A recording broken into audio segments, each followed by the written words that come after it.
friends, and welcome to another Money Making Mom Scope. This afternoon we're going to be talking about some things that are really near and dear to my heart, and some things that I've learned after 11 years of blogging that I wanted to share with those of you who are bloggers or who are thinking of blogging or who are just interested in what goes into being a better blogger. So welcome. I'm so glad to have you all here. For those of you who are new, my name is Crystal Payne and I am the founder of MoneySavingMom.com. I am also the creator of the 14-day online course called Makeover Your Mornings, and I am wife to Jesse, and we have been married for 13 years, and we live in the Nashville, Tennessee area, and we have 3 kids. Catherine is 11, just turned 11, Caitlin is 8, and Silas is 6. And I'm so just love the opportunity that I have not only as a blogger, but as a writer, but also on Periscope to be sharing what I have learned from 11 years of blogging, because I've made a lot of mistakes and I've learned a lot, mostly from trial and error. And so this afternoon we're going to be talking about my top 3 tips for being a better blogger. I know, I love this shirt too. It says show up, and this is my reminder to show up in people's lives, to be there. Sometimes you just show up, and that's the shirt. I bought it specifically for a couple of people in my life who are walking through hard, and it's my reminder to wear it to show up for them. So anyway, let's get started. I'm really excited about sharing this today.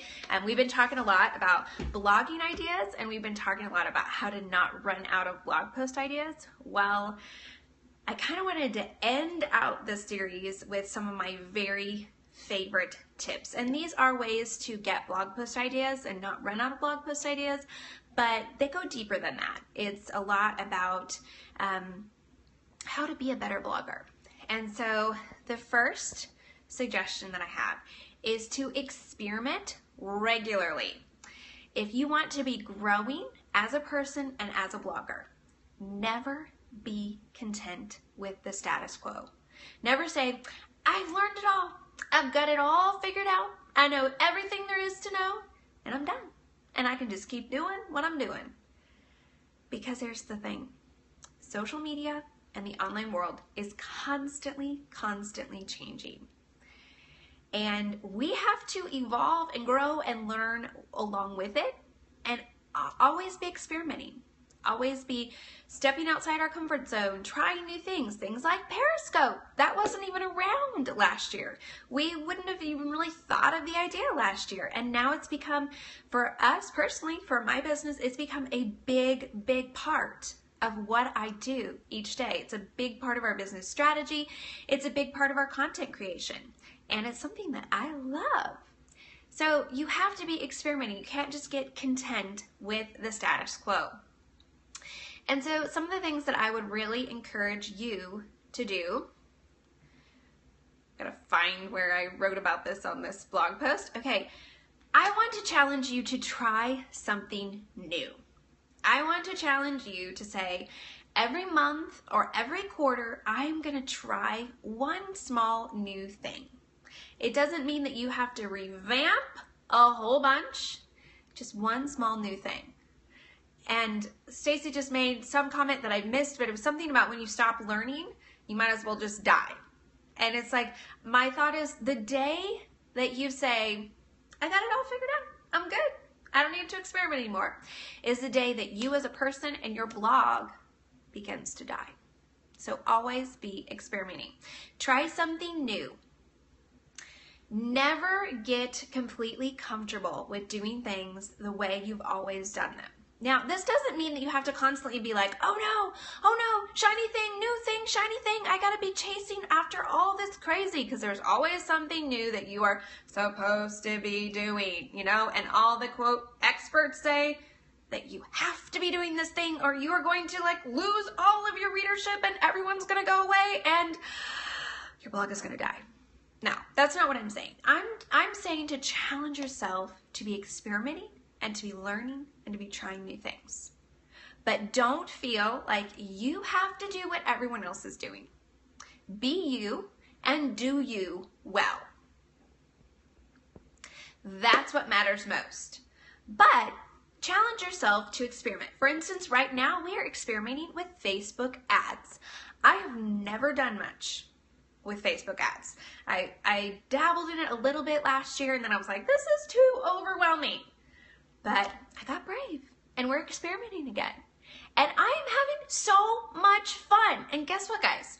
We had an ad this week that we spent, I think, about $40 on, that so far we have made, let me see if I can do the math, $1,200. We've made $1,200 on that ad that we spent $40 on. That's a pretty good return on my money. Now, not all the other ads that we've been experimenting with have been doing that well, but almost every single ad, well, I think every single ad we've done, we've made back the money and then some. So that's good. That's good.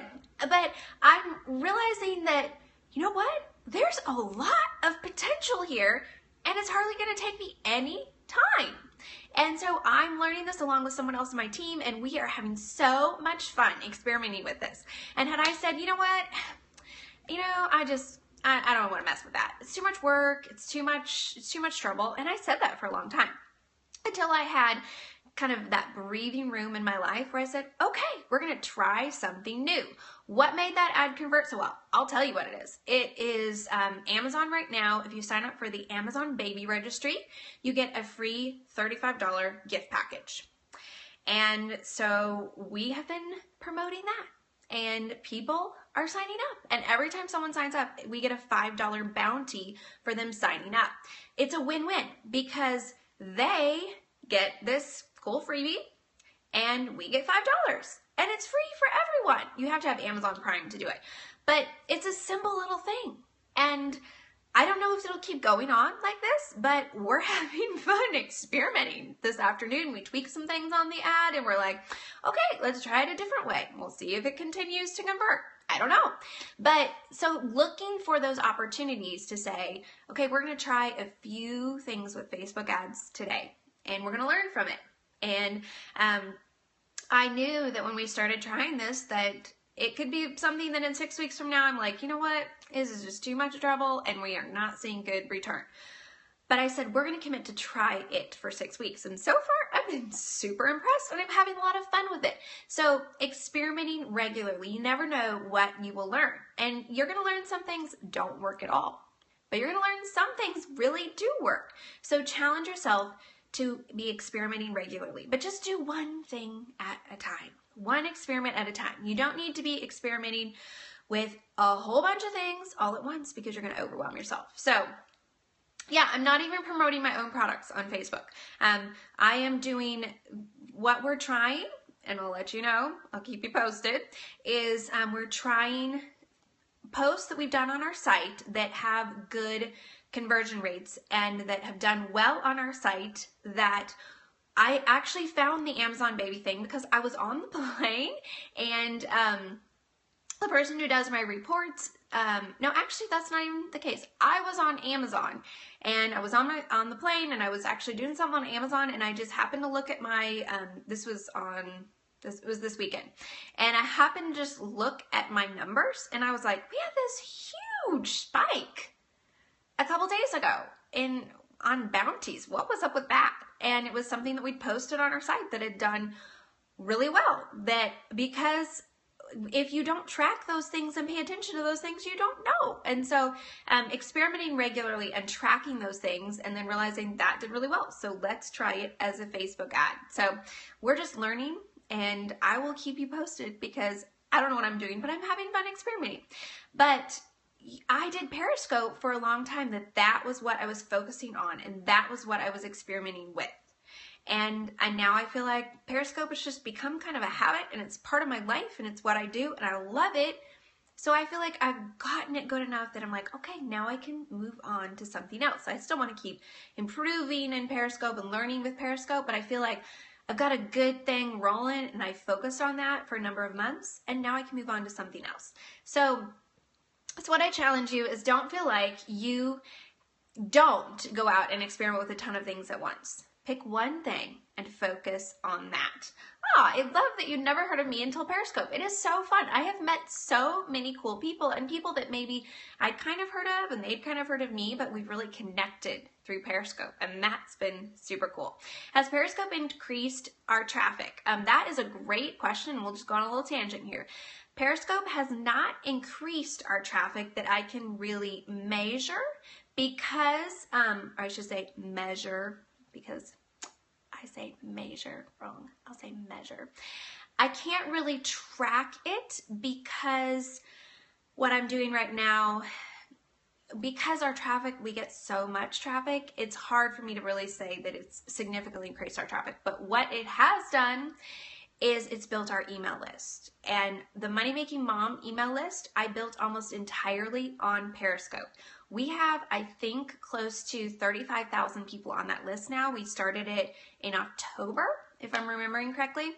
And those are mostly people who have found me through Periscope. Not all, but a lot of the people on that list. And then we're using that list now, and we're actually making thousands of dollars a month off of that list that was built almost entirely on Periscope.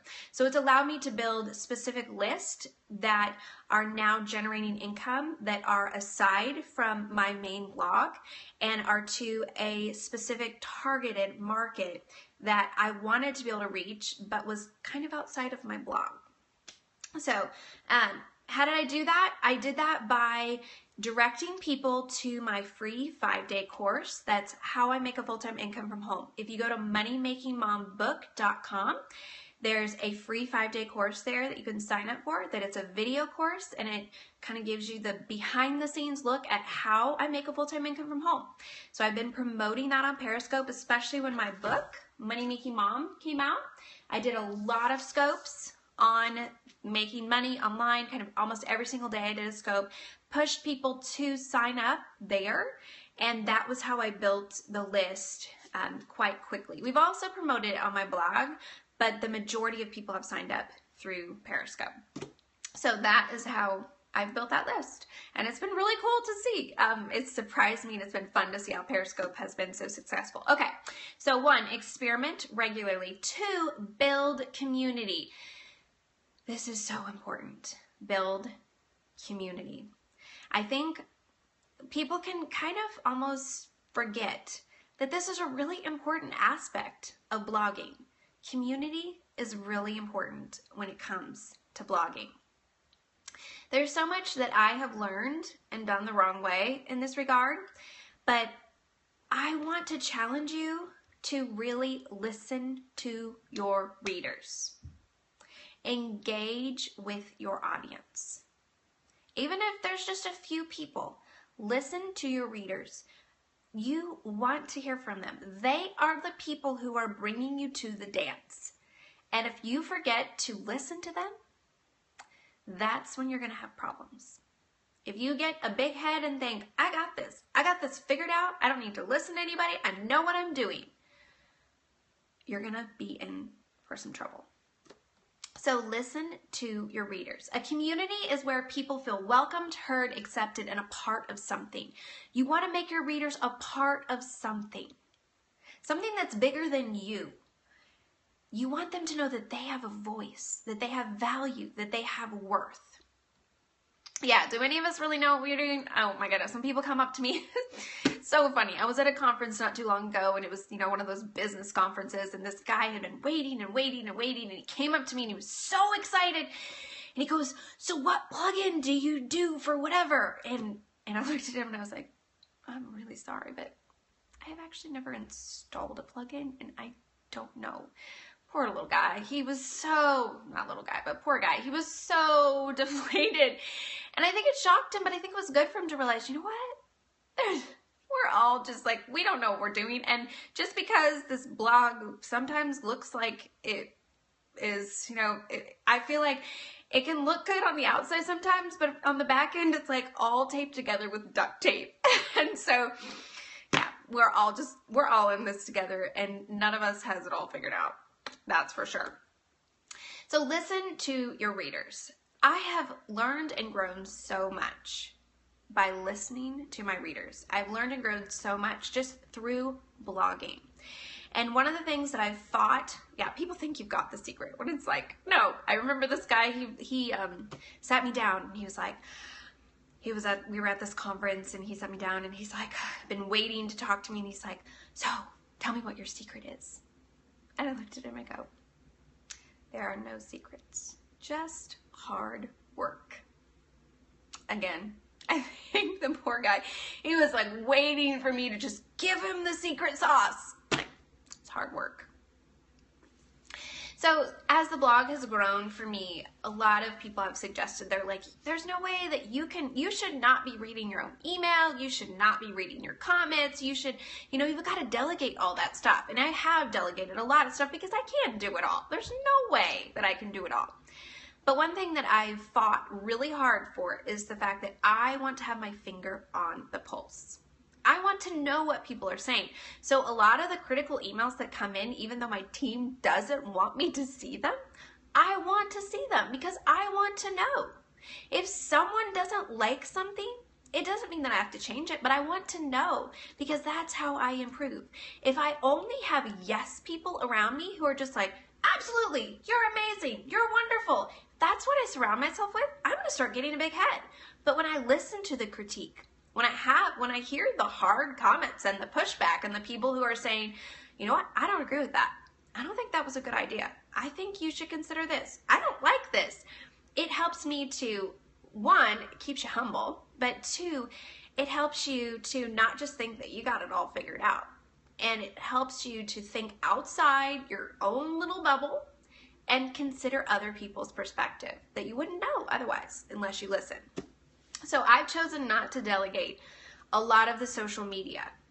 Like my Instagram is totally my Instagram. If I respond, it's because it's me responding. I'm the only one who does that. On Twitter, I'm the one who responds to people. On Facebook, I do have help with Facebook because there's been so many comments there that I just couldn't keep up and see everything. But Meg, my wonderful assistant, she goes through them and she sends me all the comments and the questions that she wants to make sure that I see. And if I respond, there's no name sign. So if you get a response from Money Saving Mom, that's me. Because I want to be on my Facebook every day. I want to be seeing those comments. On my blog, I'm the one that's responding. Unless someone from my team signs their name, that's me. Because it's really important that I'm reading those comments, that I'm seeing those emails, that I'm seeing the comments on social media. I want to know what people are saying that we can do to improve. I also want to know just what people are saying because that's how I keep my finger on the pulse. If I just blog in this little tunnel and I don't pay attention to what's going on, it's going to be a one-sided conversation, and that's not community.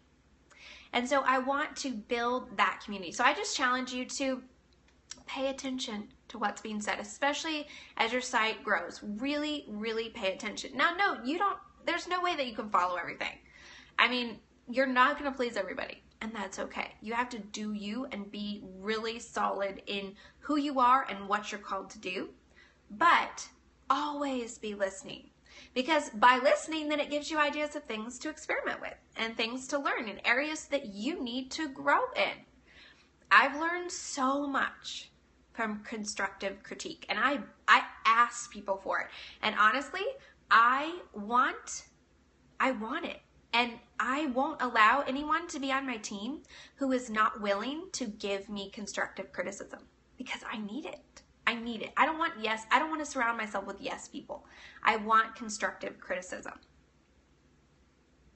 So value your readers, value their suggestions, build community. So number one, experiment regularly. Number two, build community.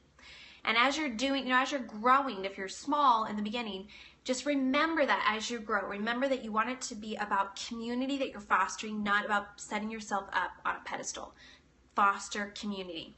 And number three, give generously. And this is really my heartbeat. And this is what I want to close this series out with because it's really where it's all about.